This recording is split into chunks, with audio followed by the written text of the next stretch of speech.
Hola amigos de Retumba, soy Derek de Zenith Passage. Thanks for having me. It's been great chatting with you. You got me thinking about things that maybe I haven't thought about yet and got some interesting perspective. As someone, you've heard the record before most of the world, so it's just kind of fun to hear these fresh thoughts and put them into my head. I can share them back with my band, and they're going to be really excited just to hear what we discussed on this today. So thanks for having me. And to those listening, I'm Derek from the Zenith Passage. We've got a new record coming out. It's called Data Elysium. It comes out July 21st on Metal Blade Records. We're really psyched on it, and we hope you love it.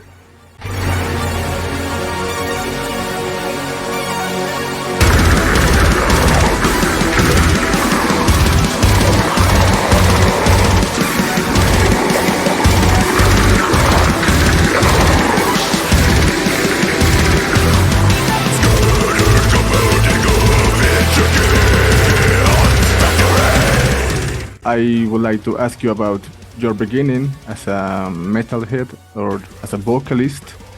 And my first question for that reason is, okay, so you are a fan of extreme music, and once you form your own taste in metal or were like more informed or acquainted with this and that part of the extreme music, what were some of your favorite bands that kind of form your taste in music?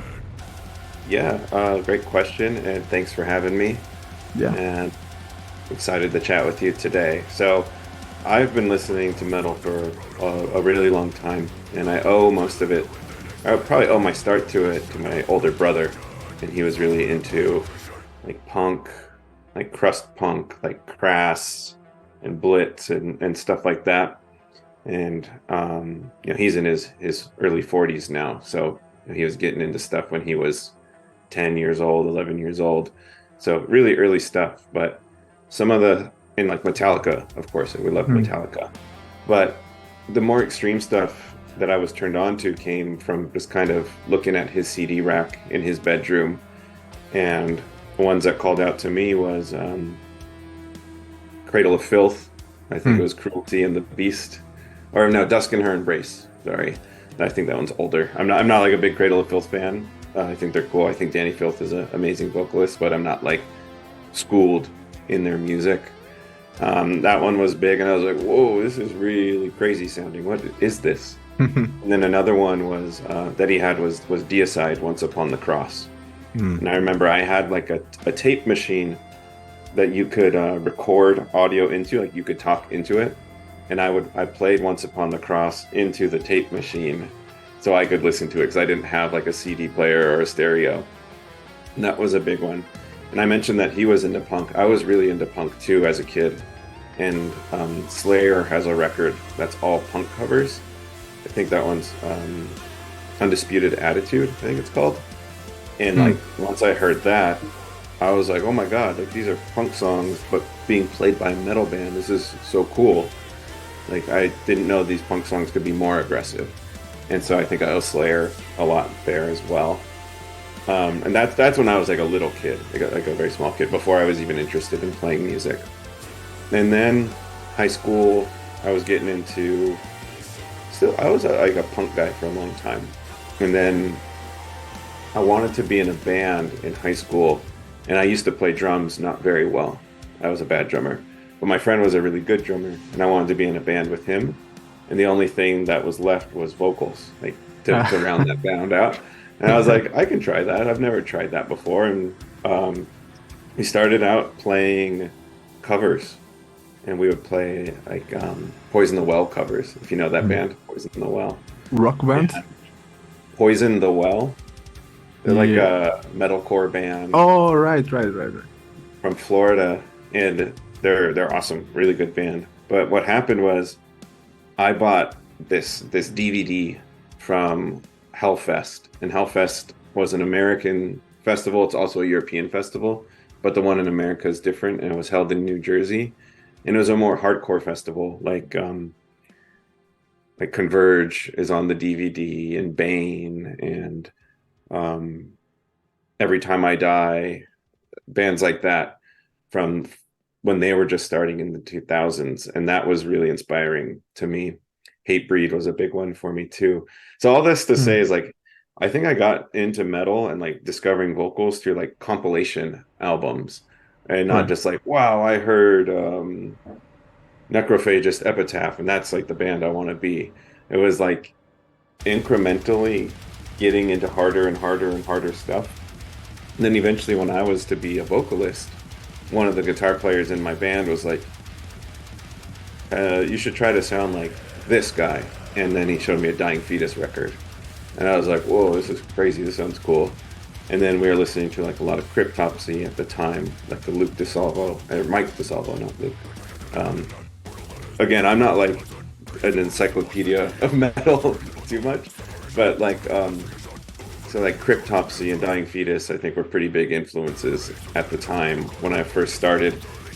But I never had like an intention of sounding like them. It was just inspiration to be like, this is how other people who are trying to do screaming vocals can also sound. Maybe you can find something here to pull out of that.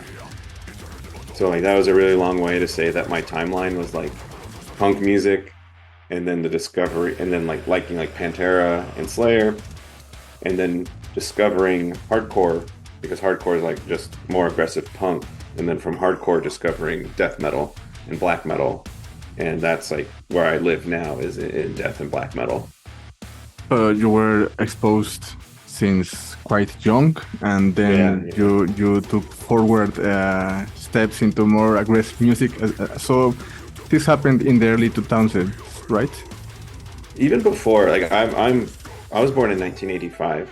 Okay. And I started liking music very young. Like I was big into music by the time I was like 5 years old. And so my brother's 5 years older than me. And so he liked music early. He plays guitar. He's a really talented musician. And so whenever he discovered something, I kind of did. And I would say, you know, in the 90s, you know, when I was like 8 or 9 years old, I was really into like Alice in Chains and Soundgarden, and I think Smashing Pumpkins were probably coming up around that time too. So like I've always been into guitar-based music, and then the discovery of like the subgenres unfolded because I was exposed to it through older, you know, my brother and his buddies. I have a similar example. I don't have a brother, but I have a cousin who showed me music. He's older than me, and one of my first memories of like finding my own taste as a kid. I mean, of course, my father showed me Creedence, you know, Pink Floyd, all those bands. But my cousin showed me Britney Spears, Christina Aguilera, and also some rock bands, new metal bands, Limp Bizkit, those, and because of him, I think I owe him like finding like becoming interested in finding music more and more.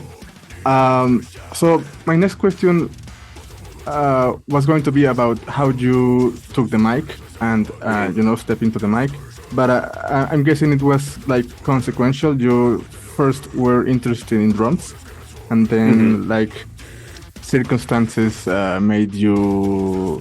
Yeah, I just wasn't good enough to keep playing. Like, I could play like rock music, you know, but I couldn't play the music that I'm more interested in creating. And you know, I know guitar players and I know bass players and I know drummers, but I didn't know vocalists. Because I'm also from a pretty small city, so like and that city is also known for like its punk scene, not for metal or hardcore. Kind of known for metal at this point, actually. I'm from Santa Cruz, California. Okay. And so we've got bands like Decrepit Birth. Right. I think people from Archaic live in Santa Cruz. Like there's a lot of death metal happening there now. But when I was like a teenager, it wasn't. So it was kind of hard to find influences or people who were interested in that style of music. And once we found a core group who was interested in like making we thought we were a hardcore band. It was probably not a hardcore band, but that's what we called it because we didn't know about these other subgenres, or they might not have even existed yet. So we would play with punk bands, we'd play with hardcore bands in my high school bands. And it mostly stemmed though from me wanting to be in a band and not having another instrument to play. So someone had to do the vocals, and I turned out to be okay at it. So we kept going. Well, more than okay. But Yeah, I'm better now than I was then.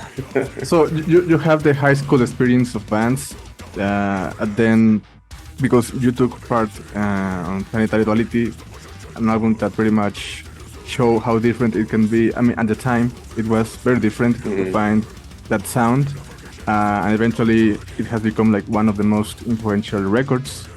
So by the time you were already quite, I don't know, you have your own style. You were already developed. You have developed your own voice by the time. So my question is, what can you tell me about the legacy of that album? What does it mean for you? Planetary Duality, the older I get, the more it means to me. I think like within the metal scene, there's a lot of like, how do I say, like ego, or it's not cool to like your own music, kind of, or to. Of course, like you have to be within context. Like you don't want to be bragging, but like I am the vocalist in these death metal bands. Like I cannot play them on guitar. I can't play them on drums. I have to be a fan of my own band in order to want to be performing the music. And I think when Planetary Duality came out, I was just like so entrenched in being in the Faceless, and like it was just like another day at the office. It's like, okay, let's do this record. We got to get back on tour. Okay, do the record. We got to get back on tour. But like once I started playing again in the Zenith Passage, I listened to Planetary Duality again for the first time in many years.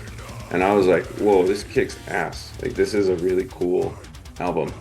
And like, I'm not afraid to say that now. Maybe before I wouldn't have like thought it was so cool or so great. But looking back on it now, as someone who's been out of that band for like, I don't know, 10 years, maybe more, like I can listen to that record and understand where the fans were coming from at the time, and I can be a fan of it myself. And I think it's a really special record. I think it was a big turning point for that band, the Faceless, and just like the genre. It didn't like turn the genre over, but I think it injected some new influence, or showed that it doesn't have to be like about like death and gore, and like it can be about something different lyrically or thematically. I think is also important. I'm sure there was plenty of other bands doing it at the time, but like we're a death metal band singing about like space and aliens and like a story that we've made up. I personally hadn't seen it before, and I think it made me more comfortable to be playing it, because it's not that stuff I'm more interested in. And so looking back on it, I think the record was really awesome, and it helped me develop my voice quite a bit. I think Michael Keane as a producer was helping with that too. We tried like there's like some little vocal inflections or embellishments here and there, and he does a lot of vocals on that record too. But it kind of set me on the path to be a little more experimental and like start trying things that maybe like aren't death metal that could fit within the context of death metal. I mean, I think on that record I was taking a lot of influence from Michael Ackerfeld. I think he's like the best vocalist in the metal world, probably. Death metal or singing metal, like he is the ultimate. We love Opeth in any band I've been involved in. We all love Opeth. I hope anybody listening does too. And like I think something that's also important that I hear from a lot of people who are like asking about death metal vocals. They ask, who are your influences? How do I sound like you? How'd you get this sound? How'd you get that sound? I think I've consciously tried to never really do that. And avoid trying to sound like somebody. Of course, like I can think Michael Ackerfeld is the greatest, and I can want to sound like him, but I can never actually sound like him. And so like trying to emulate that sound is not that positive of a use of time, in my opinion. And so it's really like, my voice is much different than your voice. So I don't know why there's an expectation that, we can all sound the same. So it's understanding the limits of your voice and the character of your voice and how it can sound on a record or sound live. And I think I learned a lot of that while we were doing Planetary Duality, because we played to my strengths rather than being like, do a high vocal here or do a mid, it's just like, how does your voice sound and what do you want to do here? And I think that's something pretty important to understand about your voice. And then it's led me to just, I think my performances as a vocalist have been better and better and better with each recording I've been a part of. So I think that record also set me off on a good path of being a death metal vocalist. I mean, in those years you were quite busy. You basically took full-time job as a vocalist. I understand that over the years you gained perspective and what that means for you or meant for you, or even today. Personally, that record means a lot to me. I have college memories listening to that record on the beach, with my friends, jamming out the whole thing. Yeah, one of the cool things about that album is that, yes, it's an experimental death metal album, but you don't think about in terms of, oh, this is an experimental record. Like, it's convincing enough to make you forget about, the alien stuff, the atmospheres, the vibe. And at the time, and even today, I think is authentic, original, and it show, as you mentioned, how different things can be, and at least for the tech death sphere. So then you took a break from music as a vocalist, because I'm seeing your credits, and it happened quite a few years since you then become a part of Jump Room, which another band that exists in like a whole different aspect of extreme music. And is that band still making music? We're trying. It's just like a harder thing for us to do. We played a show this year in February that was super fun, and we played a new song at that show. So we are trying to work on stuff, but like everybody in the band is busy. Like the guitar player Matt, he plays in a bunch of bands, and he plays in another group with our drummer Kenny, and they play with this dude named John Zorn, who's like this avant-garde artist in New York City. They put out like dozens of records a year, I think. And then Kenny, our drummer, actually plays in Imperial Triumphant, which is a really sick band, and they're touring a lot right now. Like they're on a good one, so he's concentrating a lot on there. Our bass player Liam was formerly in the Dillinger Escape Plan, so he's a very, within our genre, like a very desired musician, and like just an interesting guy. So he's got a lot of opportunities all over the place. He's actually currently filling in for In Flames on their European tour right now. So like, yeah, everybody, like Kenny, our drummer's in Europe on tour, Liam's on tour, Matt's got a million bands. I live on the West Coast, they all live on the East Coast. It's just kind of a hard thing to do, but we're very interested in creating new music. And I think the idea is they're trying to get like 12 songs together right now, and then we'll record them all and see what happens. But yeah, that's like you said, it's a completely different beast than the Faceless or than Tech Death. It has technical moments, I guess, but it's more primal. It's more ugly. It's less polished. There's a lot of stuff on there that like would not have been allowed vocally, like in the Faceless. Like there's bad vocals on it, but they're kind of cool because they're bad. And it's just like, oh man, that was a weird thing. Like I could probably never do it again live, even that way. But it's like that one's got to stay because it sounds weird as hell. Yeah, so that one's like a little bit more organic, I feel, and that helped me grow and figure out how to. Where I'm at now in Zenith Passage is like the precision of the Faceless mixed with some of that new weirdness I discovered in John Fromm, and applying it to this new group that. Like I think the vocal performance I give on Data Elysium is the best thing I've ever done in my long career at this point. Well, we will get to that later, but I'm trying to cover most of your career, and it's interesting that you took part in Jump From, because that the values are different. The production values, as you mentioned, is weirder, and the people which is fan of that kind of music, you're wearing like an Icelandic band, and those bands are known over the world for their black metal and how are they playing it. The fact that you are not taking part in the ZENITH is interesting because, at least in my opinion, the ideas of planetary duality are left out. I mean, were interesting in the times, but then never, besides being influential for other bands, there isn't another band that is making or trying to do the future of that kind of ideas. And the ZENITH is a nice example of the next evolutionary step of those kind of mixed. Yeah, I feel like we get comments like that, especially of our latest couple songs. If you look at YouTube, every comment is it's either whoa, planetary duality, or whoa, necrophagist.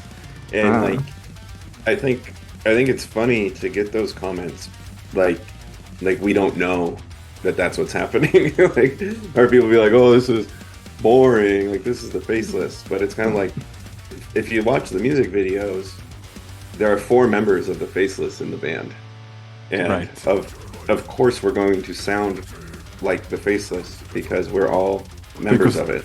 The Faceless sounds like you, and the ZENITH sounds like you also.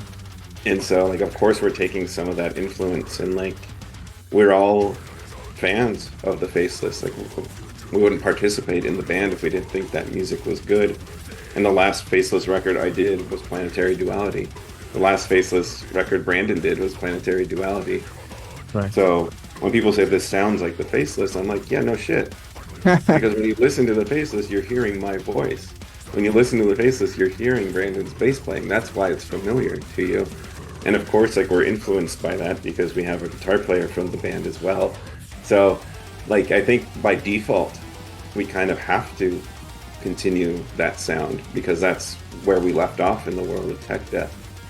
And I think it's an interesting criticism if people are meaning that in a critical way, and it's a compliment if people mean it in a positive way, because like we've discussed already, I think Planetary is a great record, and if we can do something to expand on that or modernize it, and I don't really think it needs modernizing, but if we can do something new with it, then I think that's a win, and a win for me personally and just the genre overall, because it's a record that is still renowned, and if we're reminding you of that and pushing that boundary, then I think we're doing something pretty cool. Yeah, and also in recent years, tech death music has become quite constrained in itself, just the technicality of the music and nothing else, or it's difficult to find a new band that is trying to push forward the boundaries or the paradigm of this kind of style. And with this record, I find that the band is actively trying to push forward the new thing, the new element, the new atmosphere. And I am interested in how the story behind you joining the band and what was your input joining in. Yeah. There's a car alarm going off. Can you hear that? No, it's fine. Okay. So the story of being in the band is I've just been friends with Justin for a long time at this point, and we've got a group text message with some guys, friends from the scene, friends from outside of the scene, just like our friends in LA, and Justin is in the group chat. And we've just become friends over the years and staying in touch, seeing each other at shows, eventually hanging out. And then, I would say let's start a band. Or I think then that eventually started to say if Greg ever needs to leave, hit me up, I'll do ZENITH. And one day it kind of happened, and he asked me to come in. And I think I did like this little song with Justin and Nicole from the band Kalias, and I did vocals on it. And I feel like that was like a little tryout for me, but I didn't realize it at the time, just to make sure like if my voice still sounded good. And we did a song together like that, and then shortly after it was kind of like, yo, I got the Zenith Passage song, let's record it. And then we recorded, I always forget my band songs names, Algorithmic Salvation. Right. And from there, it felt really good. I was really excited about my performance on it, and like so was he. And yeah, from there it was just kind of like, yeah, let's keep making songs together. So that But was really, your first song really together. just boiled down to us like knowing each other for a while and kind of joking like, are you gonna join Zenith? Can I join Zenith? And then one day, like somebody made the joke, and it was like, oh, okay, let's do it. But you weren't receiving offers early to do vocals from another band. I don't think so. Not in any serious way, at least. Like, Okay. you know, I was doing the John Fromm, and that's just like a project, so that's not like too demanding of time, except like when we're in recording mode. It's a pretty big process, but like we don't have, at least I don't think we have the goal of like doing world tours and being on the road 9 months a year. And so, but no band that like anyone has heard of has hit me up to do vocals. I was supposed to do vocals on a song, or on a record with Lyle Cooper, the drummer from Planetary Duality, but it was just too hard for me to figure out. Actually, it's actually an album that came out I think this year. Yeah. And it's called Mithridatum. I don't know how to pronounce it actually, but actually Jeff Ficco, who replaced me in the Faceless, does the vocals on it, and he does an amazing job. Yes. And I was sitting with those songs for months, and I was just like, I can't figure it out.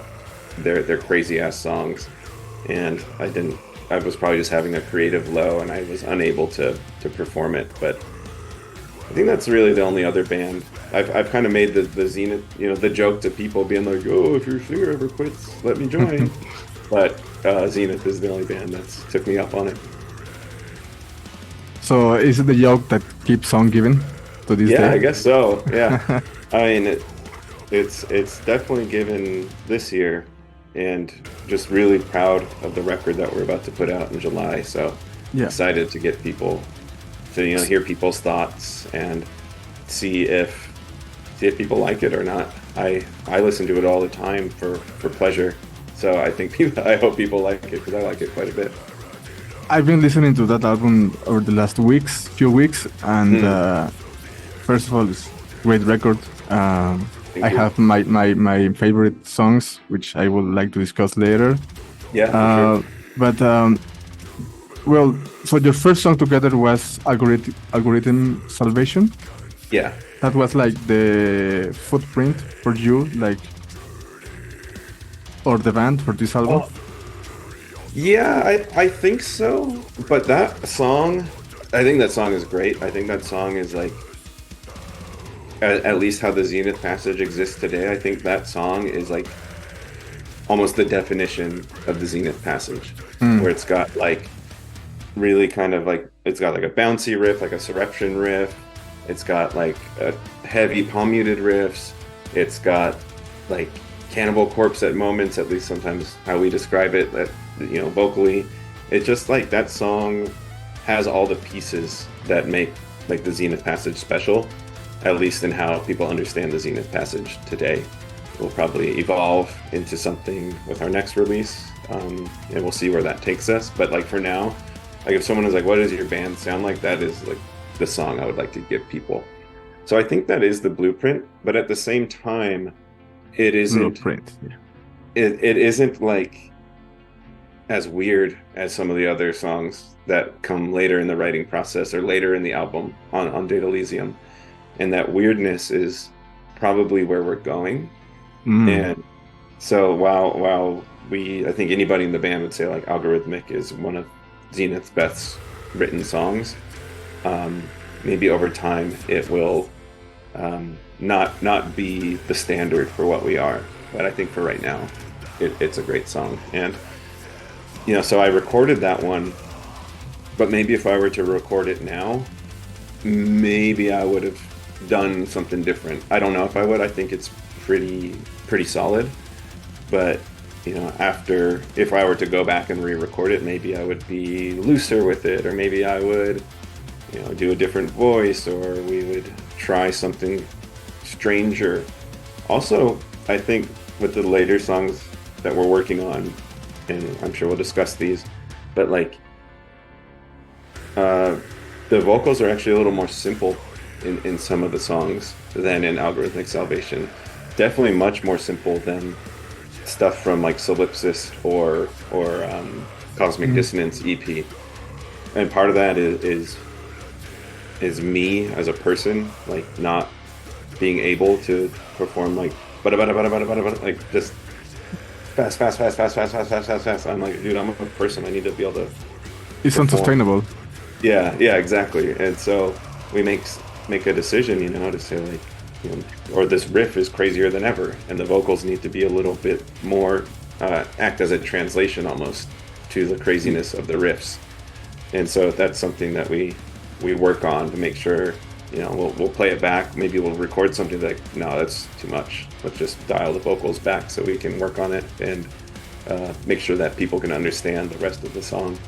The vocals can also function like an axis for weirder and weirder stuff in music, and and it's an interesting dynamic where when like music can get weirder and weirder and be bouncing all around, and the vocals exist like a hard column in the middle.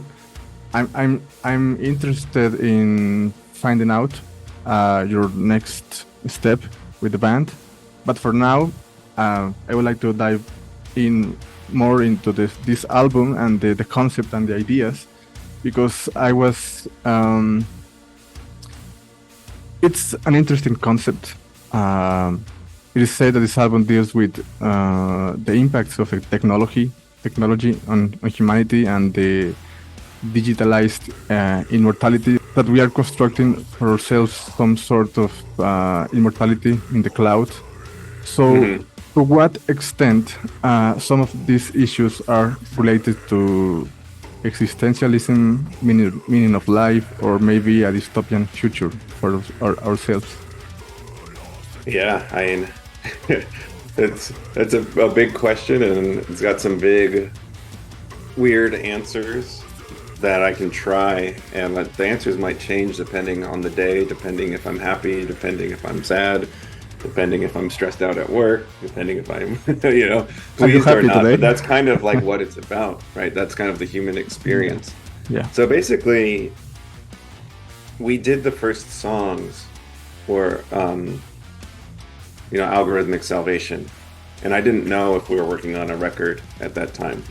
I was just doing a song with my friends, and that one is very directly about social media and like how it is harmful, and we're addicted to it. I look at social media every day. I look at Facebook. I look at Instagram.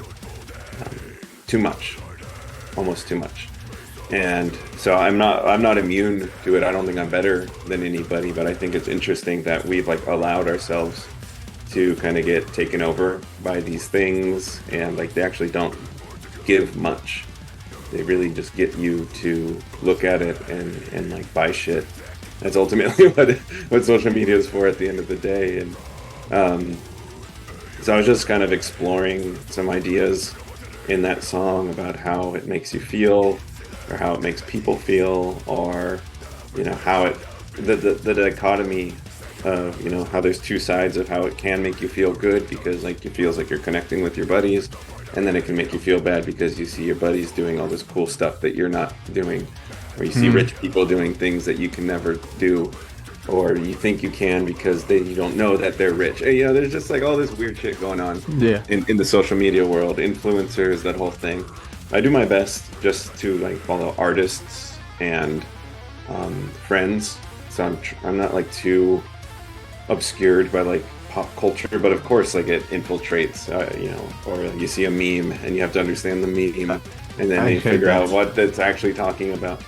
And so basically with that concept, we went forward with the rest of the record and kind of extrapolated it out from just like social media into technology as a whole. And like, what if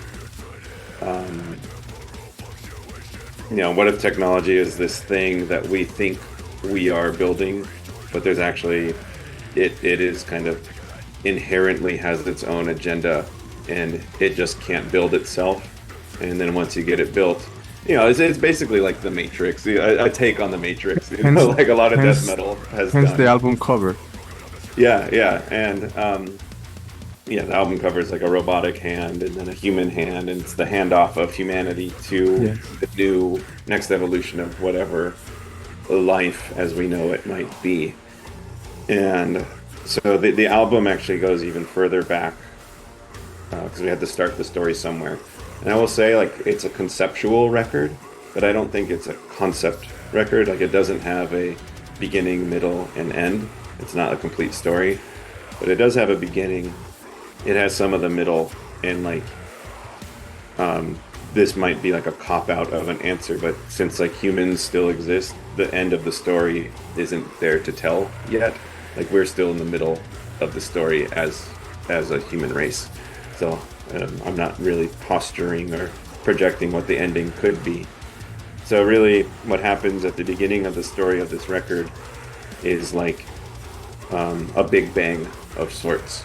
The Big Bang as we understand it today, or what some people accept it as, there was nothing, and then one day there was something, and boom, the expansion of the universe.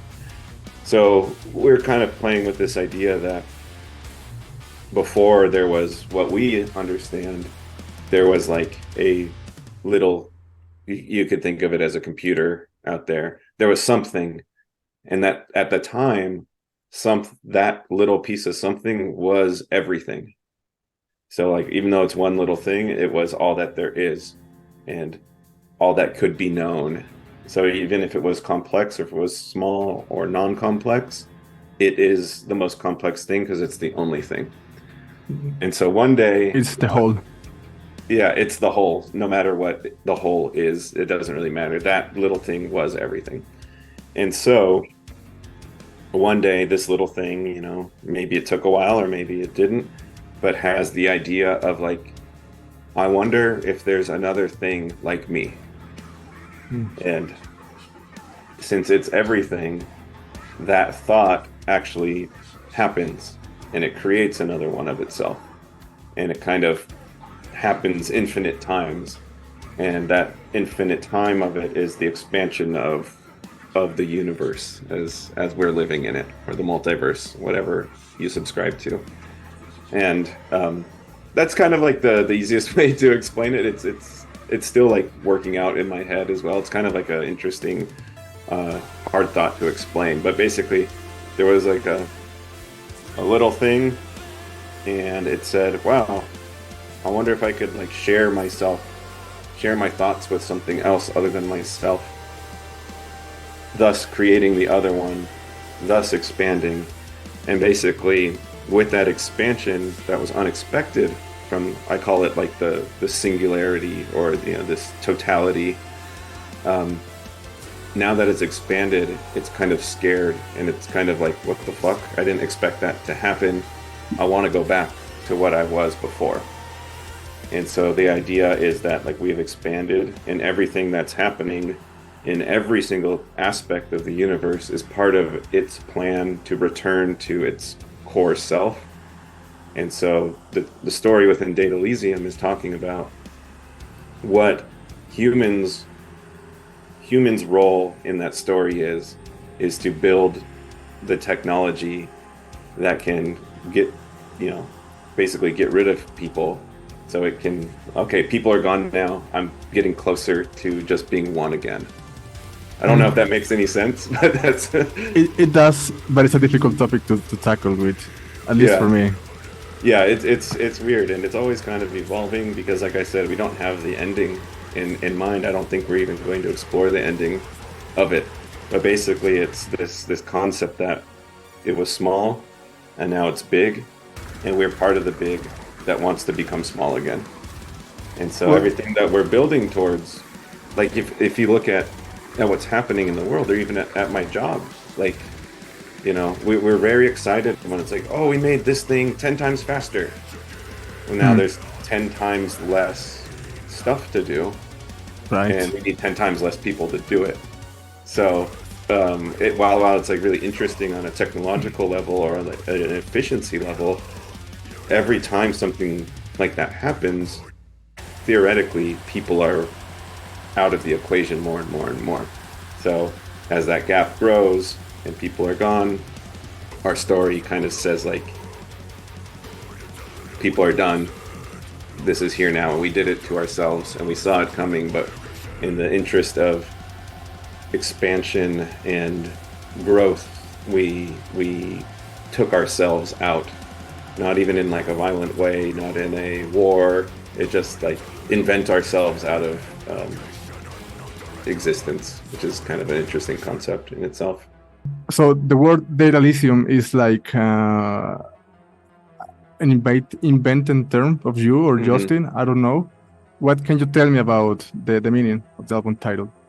I don't remember who came up with it, but I feel like Justin may have come up with it, or he may have come up with most of it and then we finessed it together. But it is just a combination of words, right? Data and Elysium. And Elysium is like a fictional place in mythology where, people go when they die to is basically like a version of heaven is Elysium.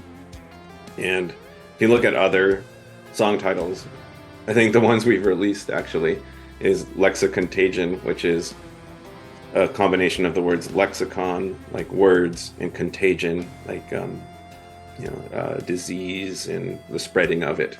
So like language as disease. We have Divinertia 2.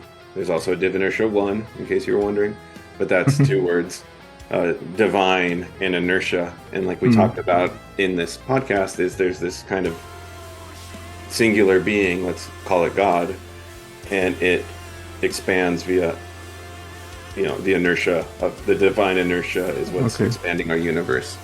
So Data Elysium is another one of these things where it combines the themes of the record into like data. We're talking a lot about data on the record. Yes. Which is, let's just use data as a term that encompasses like technology, information, users of technology, all that stuff ultimately ends up as a data point somewhere. And then Elysium, which is this concept of heaven or a heavenly place, right? And so while I've said that it's not like a hopeful record, and I don't think anybody's going to end up in like some degree of heaven from our path we're going on right now, but the story we're being told through like social media or just living online at this point is you will be digitized in this heavenly place. Like all your best memories are online for everybody to see. And when you're gone, wherever you go when you die, like you exist as this beautiful being in Elysium is kind of the idea there. And so it's less that like I'm telling you you're going to end up in Data Elysium. It's more that we as people who are designing ourselves into like a worse existence through technology, technology is helping for a really long time, and then one day it's gonna drop us off a cliff. We are not going to Data Elysium. We are going somewhere worse, and but we think that we are building Data Elysium along the way before it drops us off. So would you say, I mean, this is what I'm getting, or where my mind is going. Do you think that we are building up or have peak as humans with technology? No, I don't think we've peaked yet. I think there's still quite a ways to go. I think it's going to happen. Yeah, my uneducated, uninformed opinion is that it's going to happen faster than Yeah. we think. Yeah. Like, I still have to pick up my phone if I want to look at stuff. Like, I don't have it in my brain yet. I think that's something that's probably coming in the next decade. Some degree of implant, and then once that happens, things will probably move even faster because you're just integrated with the machine. And it sounds like a crazy thing to get right now, but I bet when they release it, when something like that comes out, it's going to be sick, and like you're going to want it because it's going to make your life better. Like, you won't have to think anymore. You'll just be able to be like, oh, I don't know the answer to that. Wikipedia, boom, like instantly. You won't have to get your phone out and type into it. I feel like I listened to something about this on a podcast that I can't remember, but it's kind of like the slowness of computation at this point is that you have to like type the word out. You have to type your search, or you have to think of the sentence that can form your search. So the second that your brain just says like, I want to know the capital of Mexico, you know it immediately, or it's been displayed. Whatever. So I don't think we've peaked at all. I think we're probably still pretty unadvanced. It feels like we're advanced, but electricity's only been around less than 200 years. We've still got quite a while to go. We'll just see if the Earth supports us long enough to get to it. I was observing the cover, which is like an homage to that painting from Michelangelo. Mm-hmm. But in the original painting, you see like the vine, like how it gives us consciousness, right? Mm-hmm. God gives us consciousness to human, and it's God looking down below, and us looking above ourselves.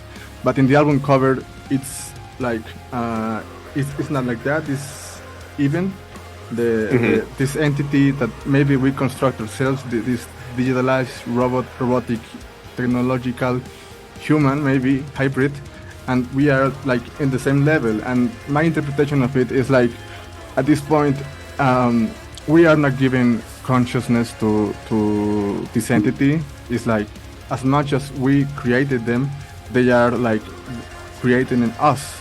And it's making me think of artificial intelligence, and even Black Mirror, the new season, the first chapter, how even for our own entertainment, we are giving more of ourselves to this loop, this algorithm.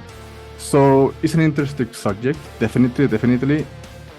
That's a cool interpretation of the artwork, because I hadn't had that thought about it. And I'm actually going to share that with the artist when we get off this call and see if he did that on purpose. Because I think the orientation, right, of the original is like, someone from above coming down and giving us something. And it's almost like the opposite is happening in our album. And it's like we are giving life and consciousness to this thing that isn't there yet, and I wonder if more people interpret it the way that you did. I think that's really, really cool. I'm excited to share that with more people and keep an eye on that theory. Well, at some point I was interested in this bicameral mind theory. I don't know if you are exposed to that.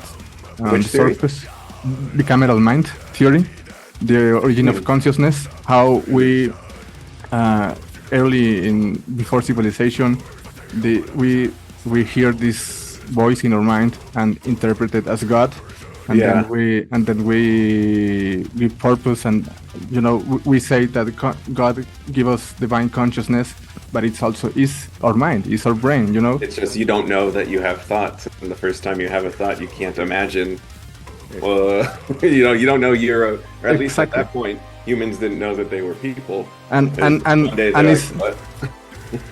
it's as you mentioned, the beginning of the album, the axiom of error. Like at the beginning, it was this whole thing, and maybe it was complex, maybe it was not, but it was all we know back then.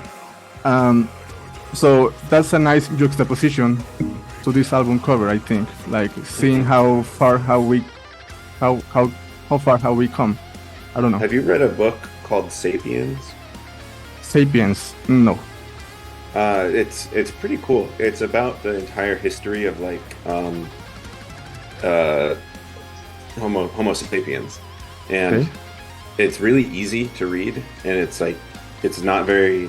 Of course, it's like rooted in science and all that, but it's not written like very scientifically. It's written very plain, so you can understand and follow. And going on that subject is they talk about how for a long time, people existed in like groups of like 10 or 20, and maybe like the biggest group would be like 30 or 40 people. And it's because like once you get larger than that, like the needs, nobody serves everybody anymore. If you're in like a group of like 10 people, it's like, okay, you hunt, you cook, you wash, you clean, you do this, and everybody kind of understands everybody's role. And that's what can keep the group together. And then they say, once you start dealing with like 100 people, you need an abstract idea that everyone can grab onto. Because like if you got 100 people and only two people are washing, the other, 50 of them probably have no idea who those two people are. Mm. And if you introduce an idea like God to people, or even like an idea like work, like we're all working towards this goal, that's what starts to unify people. And that's like kind of what they say, like where organized religion may have started. So it's like they probably, whoa, I think there's a God. Oh, what if I united everybody under this idea Mm. of my God?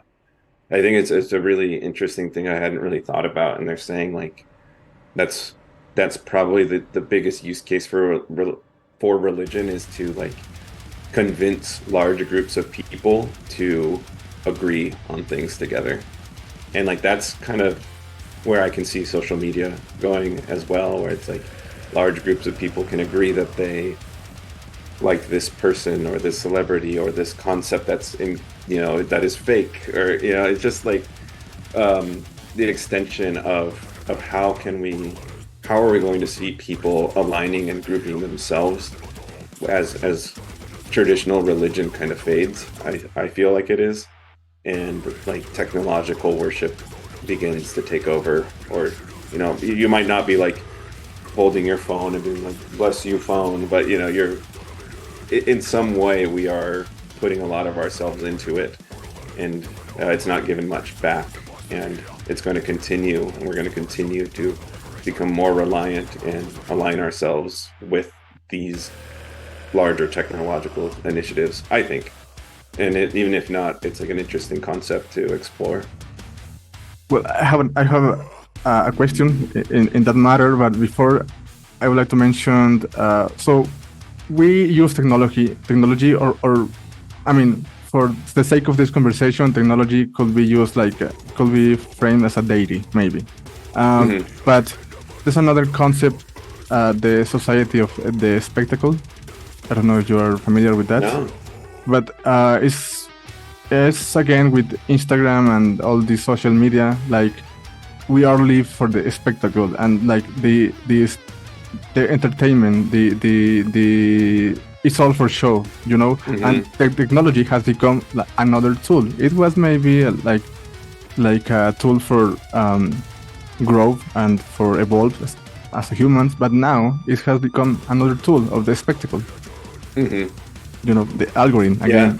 Yeah, I actually have an article up on my computer right now that's kind of about that subject, and I got it from, ironically enough, I saw it on Instagram from that dude Simon, who plays in the band Nightmare. Okay. I don't know if you've heard of that band, but they're really cool, dissonant, black and death metal, really sick band. And he posted this thing, and it's called The Perils of Audience Capture. And it talks about this one guy who was like this sweet little guy, and he started to get kind of famous on YouTube or one of those social channels. And then the audience starts to push him to do things like I guess what his thing is now is he eats a lot of food. Before he was like talking about the news or something, and people are like, no, like eat 10 hamburgers instead. And now like his whole thing is like being this person who eats gross food and he has horrible health problems, and he just did it because that's what like the audience was pushing him towards. So it's almost like I don't know much about the theory that you were talking about, but it's almost like the spectators, you think you're giving something to the spectator, but the spectator is actually driving your action. Exactly. And let me give you an example closer to home. The memes. I've seen memes on fan page of your brand recently. Mm-hmm. How the algorithm forces us to do things to be to gain exposition because you are now promoting, you are on the cycle of campaigning for this record. You have to somehow retain attention, and the algorithm forces us to do things that maybe we don't subscribe but have to do it. And it's as you mentioned, for example, there is a formula for doing interviews, for doing reviews, for doing reactions, the thumbnail, the album titles, like for making faces, I don't subscribe to that whole thing. If people would like to come to this interview and watch us, is because they are interested in the artist itself and what they are doing, not because this crazy caption.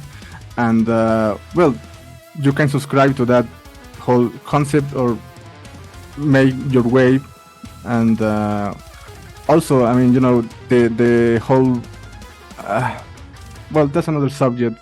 I wouldn't like to go to dive too much, but how the big mediums of the industry of metal are obsessed with these few bands. Like, again, the society of the spectacle, the wheel of the industry. Yeah, and I think it's pretty interesting what's going on in terms of like at least like the corner of metal that the Zenith Passage are a part of.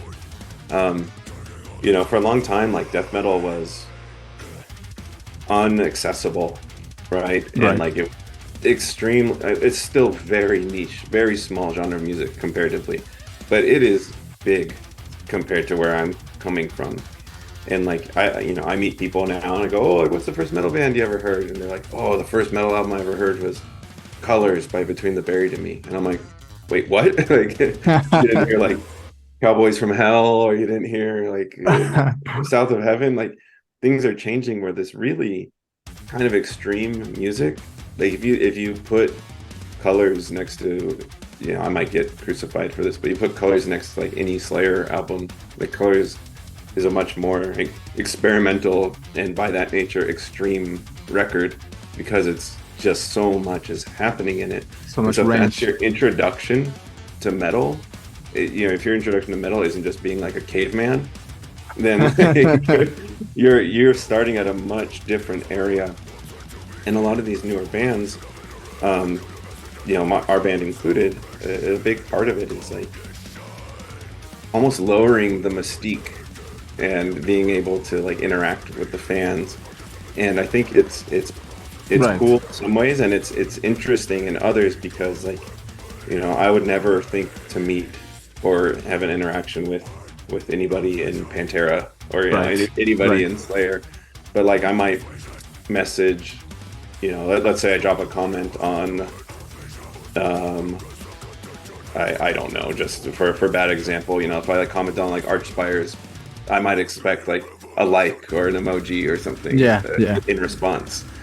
And just because of like the nature of when the bands are coming up and the attitudes of people and the environments that we're growing up in and like supporting our bands through. And yeah, it's just like it's funny because the album is pretty much hating on the effects of the internet. Yeah, but we also, that's why like when I had to put like a blurb about the record, I had to say like, we are not above this. Like I'm part of it every day. I'm willingly going into the light here, but I understand that it's a very slippery slope, and you can't escape pretty fast pretty soon. Yeah, it's something that you can't escape. Any of us can't escape. And again, about the internet, another thing that came to my mind while listening to the record and reading the info of the album is that it is mentioned the future of humanity in some part of the press, and how like internet is a given. Like maybe 10, 20 years in the future, internet is still will be there still for us, and this kind of ethos of us that we are constructed of ourselves maybe could disappear, and this reality that in which we are and know for years can disappear. And how can we go back before the internet? Can we? I mean, will be That would be crazy if we go back before then, because even if you don't want it, or you think things were better before, like we're here, and it's like I wouldn't be talking to you without it. Exactly. Our band wouldn't have fans where we do without it. Exactly. I wouldn't be able to play video games with my friends all over the world. Like I'm my life is definitely, at least I perceive that it's better with it, but for sure there's just an undeniable sinister nature of it that it makes everything so easy and so efficient. And it for most of humanity's history, things haven't been easy or efficient. So what is it doing to us, like physically, mentally, with our attitudes, with our ability to find joy outside of it, things like that? So would you say that this record has a bit of hope, or is just No, I wouldn't say there's any hope in the record. The story we're telling here is one of like ultimately the obliteration of humanity. We don't talk about that, we don't see that ending happen in any of the lyrics, but all signs point to something catastrophic. It's not a bright future, what you see? No, in my opinion, and in the context of the album. Your dog wake up. I saw your dog waking up. What's his name? His name is Tails. Tails. Oh. He looks like a little red fox. So do you know the video game Sonic? Yeah. So okay. It's Sonic and Tails. He looks like Tails. He's probably gonna walk over here right now. Come here. Oh, you can't see him. Okay, because what I like about these records is that they can give you emotional range without telling you how to feel. Oh, feel sad. Oh, feel, and that was my curiosity to see if there is any emotion that you can put to this album in particular. Let me think about that for a sec. Man, I want to say like dread. Like I think it's a pretty gloomy record. From my standpoint, it's not telling like a very positive tale. Even a song that you might interpret as being like bright and hopeful, like is not necessarily. But I mean, I guess like through the context of the point of view of certain songs, or the song is never like I never say like I or you. I think sometimes there's some we's in there, but I try to leave subjects out, and so some of them are told through different perspectives. Some are told through people's perspectives, some are told through that totality's perspective of like, oh my god, I'm exploding, this sucks. Like that's basically what one of the songs is. And there's somewhere this totality starts to understand, oh, my plan is in motion, it's working now. So like that song could maybe be hopeful if you are inhabiting that character's space, because it's right. Their plan, which includes human obliteration, is working. So but overall, no, I don't think there's much positive emotion coming from it, which is kind of sad to say now that I'm saying it out loud. Well, another thing that I like is that the structure of the album, of the songs, it kind of points towards back to sleeping mode. Yeah. One of the structure of the album, like it points towards the end, maybe. Like at the beginning, you see, as you mentioned, like the most, like the basis of the band, the sound, and then it kind of morphs into something else. And the first, for me, the first sample of this is synaptic deprivation. Like at the end of this song, half of that song. yes, exactly. At the end of this song, is like, okay, something ended here. Maybe we are shifting towards into something. And then the elation could begin, and okay, yes, I see it now. But for a moment, the Inertia 1 and 2 are great songs, but my personal favorites are the last two, Automated Twilight and that Data Elysium. I think most experimental songs on the record. Exactly. We're actually the guys will be happy to hear that those are your favorites. The weirder it gets, the best it gets. This album, the Dark Synth and the whole vibe of those two songs, along with Synaptic and Elation Cult, are the most interesting aspect of this record for me. Awesome. And I think is the way to move forward into more interesting landscapes or configuration of your style.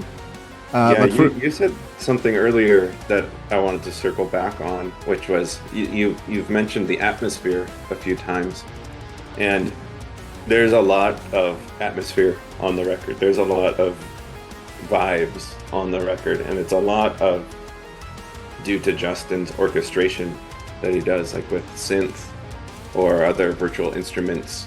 And there's a lot of like uncomfortable texture throughout the record. Like the riff can be going psycho, but a lot of the songs you might not even notice it, but there's like something pulsing under there. Yes. Or there's just like a thickness of like unease. There's a lot of uneasy moments. And I think he's knocked it out of the park. He's done something really special by introducing those elements and conveying. I think that's where a lot of like if people are going to feel an emotional reaction to it, it's going to be due to hearing those things and maybe not even recognizing that you're hearing it, but the feeling of the song is going to creep into you. And I think he's done a really, really, really great job in constructing those parts. You mentioned Automated Twilight, like that one is gnarly. Like there are some really really dark stuff going on that song. Yeah, it's. I mean, I listen to a whole lot of music, but in terms of this particular style, prog, death, I haven't heard anything like that. And for me, that's what it's about: to find new things, to experiment new things within sounds. I don't know for you, what is the most interesting aspect of this record, or your favorite song? I think right now, Div Inertia 2 is my favorite song on the record. Okay. I think it has really, really good riffs on it. I think those Chris and Justin have just played their heads off on that freaking song. Like I think it's a really good song. It has my favorite riff on the album. That's probably why. But Data Elysium also has what might be tied for my favorite riff on the record too. But it has a part that I don't really like. That I do vocals on that riff, and I didn't want to, but we kind of had to. And so I think that it's a little soured for me. I think everybody will be happy with it, but like I was like, no vocals, and we finally agreed like, it needs vocals. But you will do that differently. You would have done that differently. I don't know if we would have done it differently. I probably would have, just being honest, I probably would have written a stronger lyric for the line rather than maybe performing it is fine, but it was kind of like a last second decision where like, shit, we thought we didn't need vocals here, but we actually do need vocals here. That's let's figure out how to make it fit.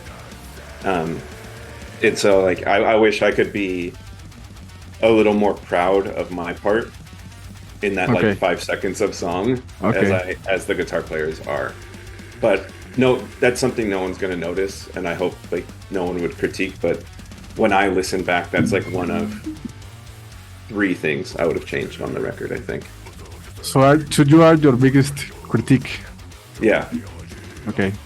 Oh well, Justin also is a big critic, and I think that's an interesting thing just to like talk about maybe how our band works. Is he's like the master composer, and we have a newer member in Chris, and he helped. You've mentioned Deletion Cult a few times. Chris wrote a lot of that song. He also contributed quite a bit to Divinersha too. But Justin and I, like we sit. He has a song. He understands the song on a much deeper level than I do because he knows how to play it. He knows what his brain was thinking. Basically, the songs are like a map of his emotion in his brain, and he's spilling it out on a guitar. So my ideas might not always go with what he was envisioning. So we partner on that, and it's not like I show up and I go, I'm going to do my vocals now.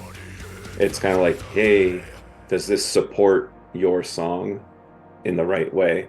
Because I listen to this style of music. Vocals can make or break it for me, but I'm not listening because I think vocals are cool. I'm listening because like the guitars are super cool and interesting, and I don't ever want to like ruin a riff or misinterpret the intention of the riff. So like I came up with a pattern, and he was like, no, because if you do that, there's this thing happening on the second guitar that's actually the most interesting part of the riff, and if you cover that with a vocal, then we're gonna unhighlight what's important about that. I was gonna say the actual music. He's very appreciative of vocals, and he's a big fan of having these vocals, but he can speak to it. You know, my intention is to enhance the song and support the song, not ever really to drive the song. And I think that's something that might set us apart too from a lot of bands that are very vocally driven.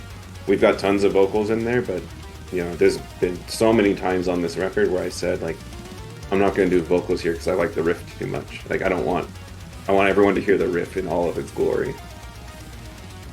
Yeah, and also talking about sustainability for live performance, I see a lot of you being like conscious of what can you do and what can't you do live in the long term. It's mentioned that Justin do some vocals, backing vocals. Were you at some point considering doing clean vocals for this album? Not for this album, no. But yeah, the clean vocals are Justin. I just want to make that clear. He's got a pretty good voice, and a lot of we don't really have many high vocals on the record, but kind of like what we were talking about earlier, which is like kind of discovering what your voice is good at and what you like to do. Like I've kind of decided I'm not into high vocals anymore. I love black metal. I love listening to high vocals, but like I don't want to really do them anymore. Okay. And so like a lot of the backing high vocals is where you'll hear Justin as well. I try to do them sometimes, but like I like doing like a mid and a low. But the highs, like I did those in the early days of the Faceless, and even on like Planetary, like Keen does some highs. I did a lot, but at this point in my life, I'm happy not doing them anymore. So it's kind of like cleans. I'm more interested in learning how to sing than doing a high vocal. Okay. I don't know if I am capable. I could probably figure it out, but I've never really tried singing. I've never taken a vocal lesson. I'd kind of be embarrassed to like listen back and hear my own voice, I think. But thinking about the longevity of the band and like being able to perform it properly, like it might take me learning how to sing. So our guitar players can focus on playing guitar, and the vocalist can focus on doing vocals. And that's kind of just like a funny idea to me right now. But the more I think about it, the more I'm actually interested. And You can take on the challenge. I think it's worth a shot. Even if he continues to record them live, like I'm thinking maybe, or to record them on the album, if he still wants to have his voice there, I would welcome that. But maybe like doing a harmony live is something that we should do, or maybe one day he's going to write a riff that's too hard to play and sing at the same time, and someone's got to sing it, and I'm going to have to learn it.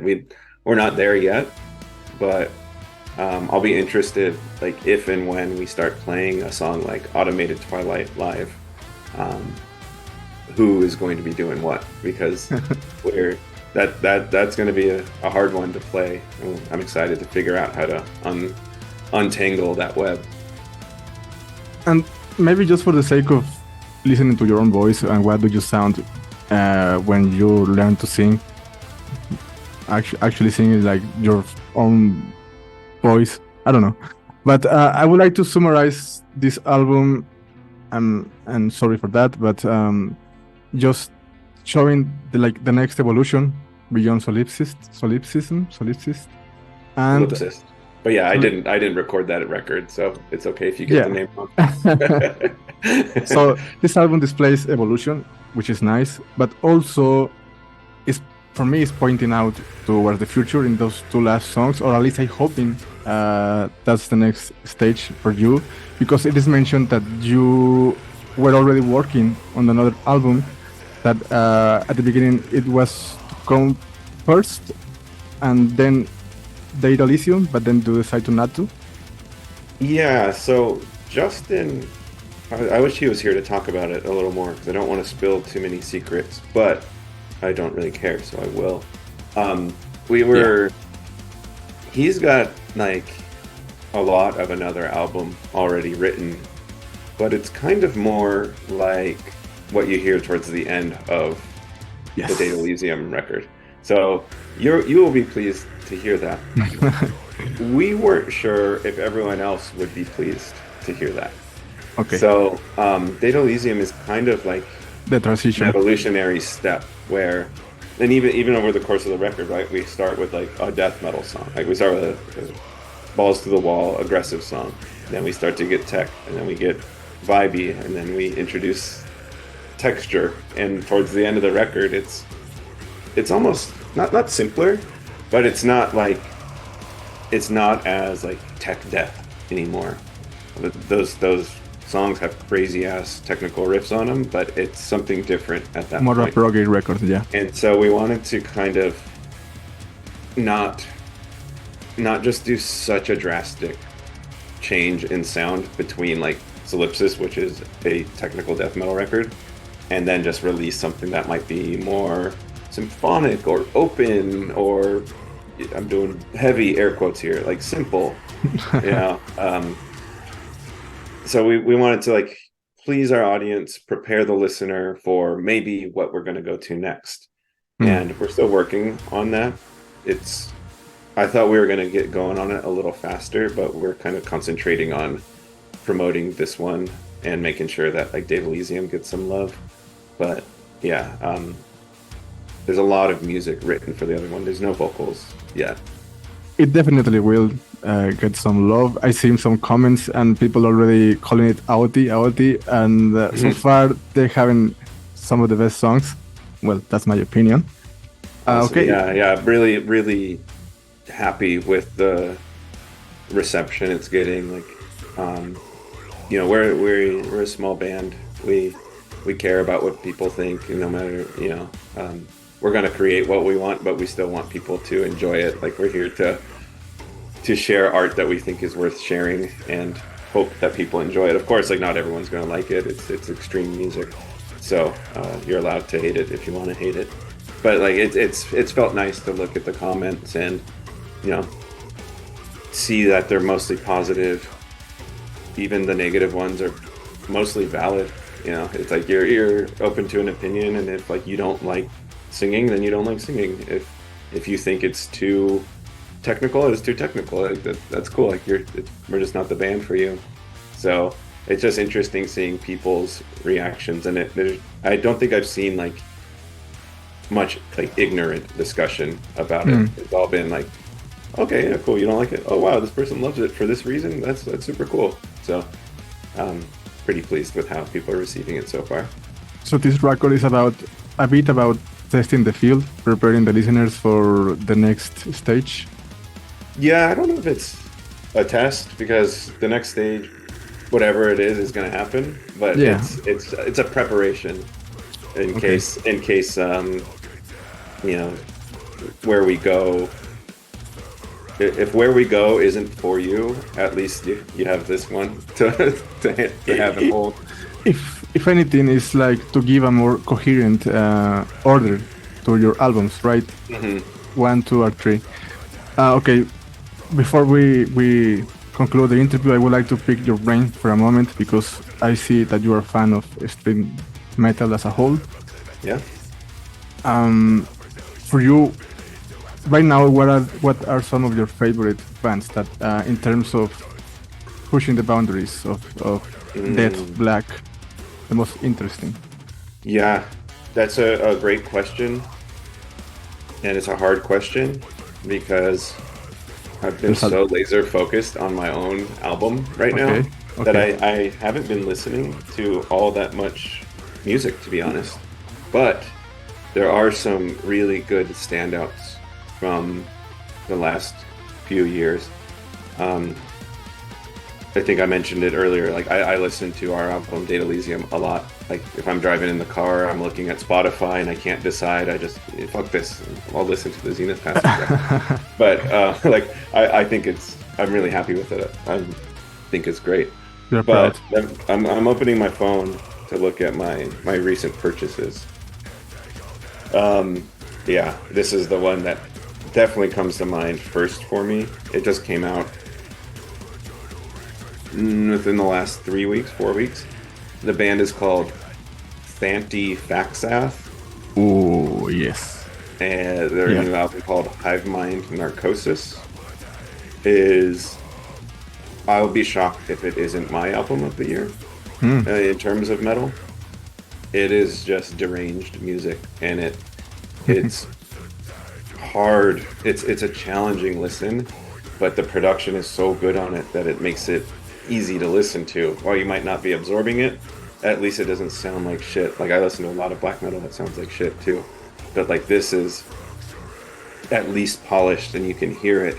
And John Frum has played shows with Antifaxath, so like they're an anonymous band, but I know them, and it's cool, you know. So I'm like fans of them as people, I'm fans of them as a band, and I just think it's a really, really, really interesting record. I've only listened to it a couple times, but like I don't think you're gonna get to the core of that record until like 20 or 30 listens, and even then you're gonna still be like, what the hell is going on? So that's a big one for me. I've been waiting for that one for a long time. Let's see. I mentioned Lyle Cooper's band, Mithra Datum, earlier in this. My friend Marlon also plays guitar in that band, and Jeff from The Faceless sings in it. So like the pedigree of musicians in there is really cool. And I really love like dissonant stuff like Deathspell Omega, and they're just a cool variation of that camp of music. Marlon would probably make fun of me for using that band as the example, but I think it's pretty fitting. Just to mention something, what I like about Mithridatum is how Lyle Cooper is like the conductor of that band, and he actually wrote it all, or at least almost all of it. I just don't think he recorded the guitar, but he wrote it all, which is super cool. When the drummer is the conductor, great hit happens. Ulcerate this just blows my mind. Ulcerate are amazing. Faceless actually played with them once in New Zealand. It was super cool, and none of us had ever heard of them, and so it was like, what is this band? This is, I think like at that time they were almost just like a local band too. Like it was more than 10 years ago. Yeah. And so like I think Everything Is Fire had been out, but I don't know if they were like on the global stage yet. and it was just like, this is the coolest thing. How is this happening in this room right now? All right, I've got two more that Yeah. I think are pretty cool from recent memory, which is I'll start with the newest Arismenda record. Have you heard of them? Or I guess that doesn't matter, but they're a band called Arismenda, and they're just kind of like a psychedelic black metal band out of Southern California. Okay. It's kind of hard to explain. It's just like, If you can't write the name, because maybe it's a name with I don't. yeah, I don't think. think it's, for all I don't think it's a word. And if it's a word, I'll be shocked. Ari's Menda. They have a record called, Never. and most of their stuff you can't really find online either. But this latest record is called Spider's Lust in the Dungeon's Dust. Okay. And they're just like crazy ass band to see live. The vocals are just like him shrieking over these just kind of like gloomy psychedelic riffs. It's hard to explain, but it's very extreme and it's super cool. Like there's not much sounding like it out there. It's, at the end of the day, it's black metal, but it's kind of more aligned with like some of the more weird Icelandic stuff. But they've been a band for a really long time. I'm gonna wrap it up with the latest Plebeian Grandstand record. For 2 years ago. Yes, from 2 years ago. Damn, Wow. it doesn't feel like it's that long ago, because that's another one that you can listen to a zillion times, and you're not gonna get to the bottom of it for a really long time.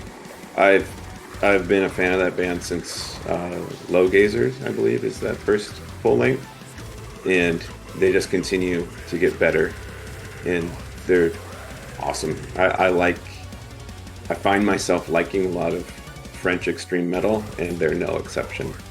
So I think that's definitely one worth checking if people haven't. And it's one of those bands that is just self. You can't reference them with another band directly because they're so unique. Self-contained for sure. Yeah, exactly. I think that if you listen back to Data Elysium, like even specific songs on the second half, you can hear a little bit of plebeian influence in there. Oh, okay. Now that I've mentioned it, maybe check out Automated Twilight for maybe some plebeian-esque vibes. Some Especially Easter locally. eggs. So Justin is a big fan. I think I might have turned him on to it. It was playing in my car one day, and he's like, "What the fuck is this?" Are you familiar with Found Limbs? Von Limbs, yeah. I haven't done like a deep dive, but I've heard like more than 5 songs, and it's pretty cool. Yeah, pretty good stuff. Well, And in the last second, because I didn't realize that Plebeian Grandstand record was from more than 2 years ago, but a record that I was so behind on that has in the last year clicked for me as a masterpiece is the Warforged record called Voice. Yes, definitely. I remember listening to it like when it came out, and I didn't get it. I was like, no, like I don't understand what's going on here. I think I thought the vocals were weird. I think I just didn't, for some reason, it didn't grab me in that moment. And then we toured with them last year, and I was like, well, these guys are really sick. Like, what is this? This is actually really cool. And like, got to know them, and they're all really cool guys. And then Justin and Chris in my band were like, wait, like Voice isn't one of your favorite records? And wait, one my band was like, no, it's a true masterpiece. Definitely. You need to go back and listen to it. And I went back and I stand corrected. Like, I can't believe like I could have had more years with it that I haven't had. So that one deserves a big shout out. I've listened to that record a lot, and like I think the lyrics are really interesting. I think the delivery of the vocals is really interesting because like there's all this chaos going and the vocals aren't always aligned with it. And it's just like that's a huge vibe of a record. It's a massive album. Long as fuck. Like I usually don't like a long record. I'm not very patient. And so like, I look at it, I go, it's an hour long or however long it is. But like that one, if anyone's been on the fence and since it came out and you haven't listened to it recently, like give it another shot because that is the truth. Like that is a really incredible metal record.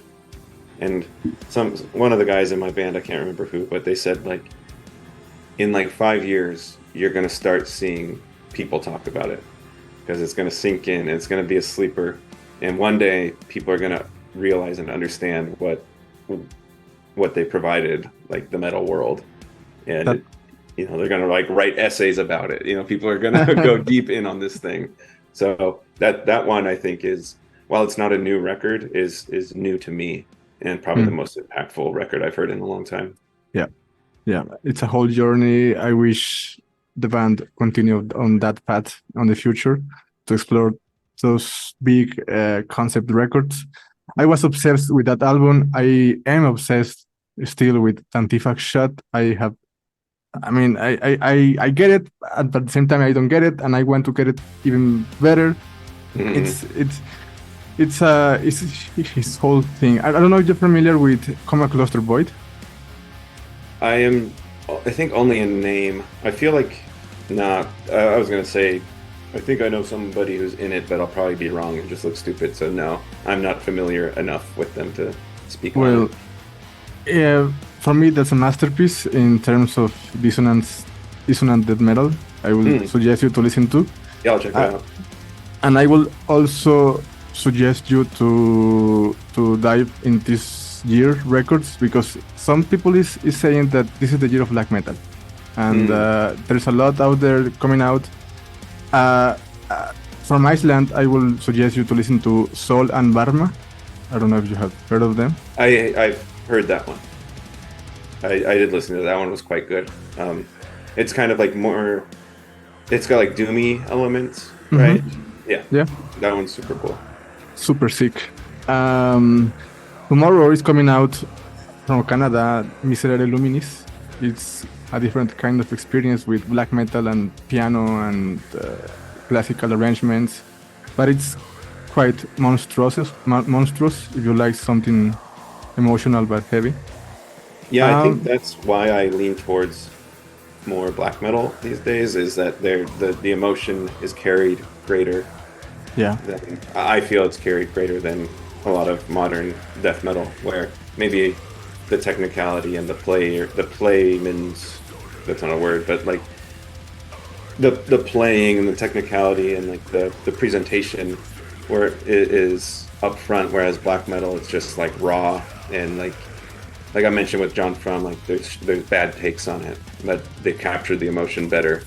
And I think that, I play in a very, for my entire career as a death metal person, in like very well-oiled, very tight, very precise bands, and I exist in that environment. And so when I'm listening to metal, I kind of want to get the other side of the coin, and black metal does that for me. Yeah, and maybe since ever, black metal has been the genre which present more innovative acts over the years. I don't know if you're familiar with Heimsgard from Norway. Yeah, listen to that newest record too. I thought it was really cool and like super, like really interesting, but I'm not sure if I'm gonna go much deeper. But I thought it was quite interesting, and I see like a lot of the fans of that band having cool discussion around it. And that seems like a band that has had quite an evolution as well. Yeah. I did enjoy that record. I just haven't. I don't think it like sunk its hooks into me like some others might. If you give me a minute, I will send you a short list with some recommendations that I have on a doc. Please email me some, and I'll respond with some for you as well. Awesome. I also talked with Simon for their new album. It's a great dude, and I love what the band is doing. That industrialized kind of dissonant death metal. I haven't had a chance to meet him yet. We're just kind of like internet acquaintances at this point, but I'm hoping he'll be able to come to our show in Portland in a couple weeks and get to meet him face to face. Awesome. Well, last two questions are you excited about a new record in the future? What band are you waiting for a new album? Or bands? Oh. Let me do a quick thought scan.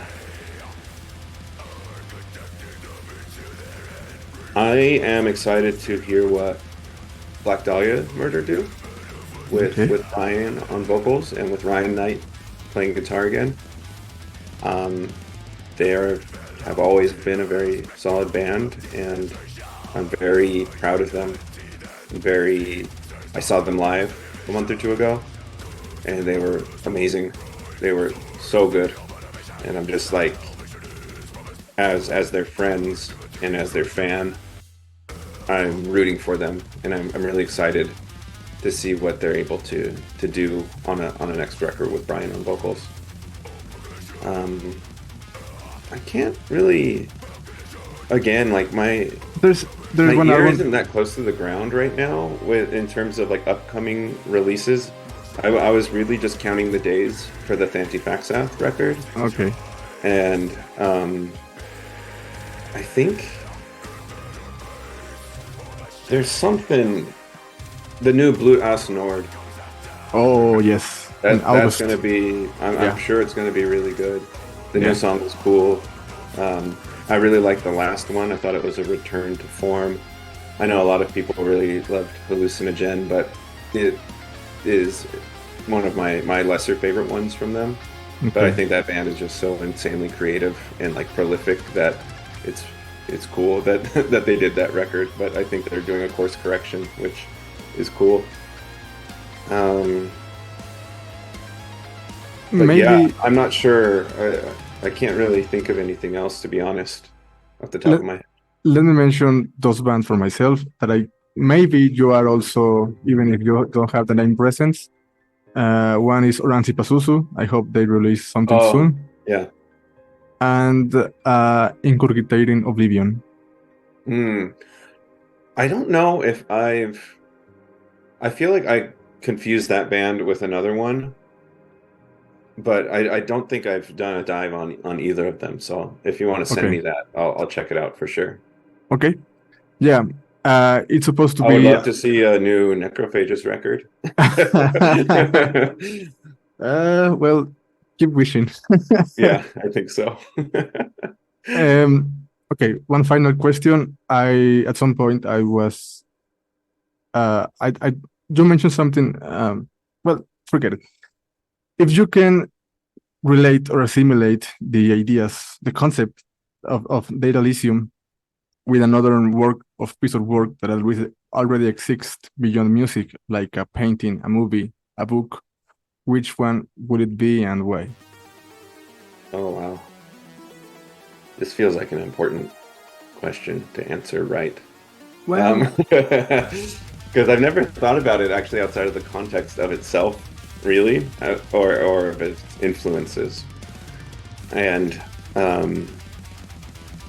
when I listen back, to me, it's more of like a recollection of research that I did while reading up on the topics that I present lyrically, and I don't think it represents this book, but I learned a lot from a book called here. I'll go grab it. So I don't butcher it. This is a book called The Cyborg. It's really an essay called The Cyborg Manifesto by an author named Donna Haraway, and it was written in like the late 80s, and it's kind of about how technology is going to impact humanity in the future, but it focuses mostly on feminism and how women may be impacted. And if anybody's listening and I'm like butchering the paraphrase here, I apologize because I'm not an expert on feminism or women's issues, but I learned a lot from this book and I kind of extrapolated them out into to be inclusive of all of humanity.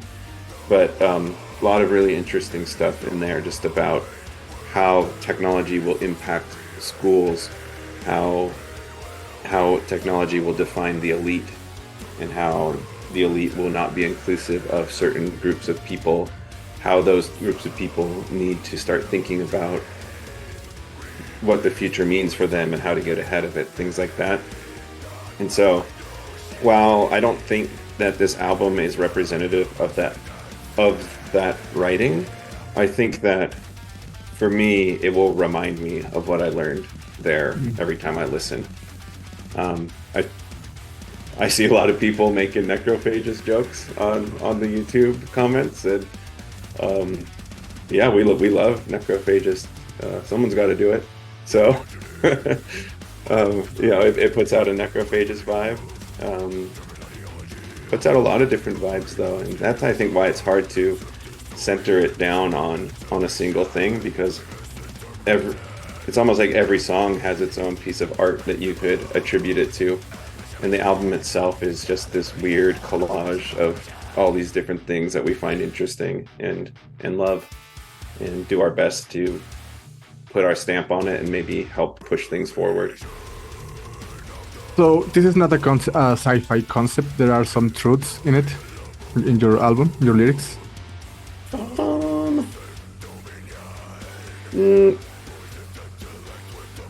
don't think there's like facts in the lyrics, but they're based on theories that, you know, I might not have conceived every single one of the theories, but, you know, the concept as a whole, I feel, is mine to an extent that, you know, people, I think a lot of people think about it like the Matrix as a movie kind of presents this as an idea on some level, and since then I think a lot of people have been telling a very similar story. But no, basically they kind of like break society down into, like, there's the educational sector, there's the military sector, there's the workforce sector, there's politics sector, and technology has and this was like before even like personal computing was a real thing, and they were just making guesses on how, or, you know, informed guesses on how things might play out. And so, like, you know, our song, The Axiom of Error, is kind of about something that they posit in this essay about you can input somebody in the educational system, or, you know, it's kind of that stumbling over words here. That song kind of poses the question, what if a total idiot is the person who's in charge of developing education for a country? Okay. And that person is told that they're the smartest, and they think that they can leverage technology, they think they understand technology, they think they understand language, because they've been told that they do, but they don't. And then society is built on what is effectively, you know, somebody with a incomplete understanding of things, designing the curriculum, designing the brains for future generations. And that's like a very abstracted version of like a sentence I read in a book like this. Yeah, well, it was a nice conversation. You have given me a lot to think about. I will look for this book and also Sapiens book. Just Sapiens. Yeah, it's just called Sapiens. Sapiens. Yeah. It's I think the guy's name is Yuval Hariri, but it's super cool. It's just like, you know, I'm not a scientist, and it makes it fun to read and easy to read and comprehend. Okay. Well, if you end up moving to Mexico, best of luck. Thank you. Best of luck also with the release. Hopefully in the future the band comes play here.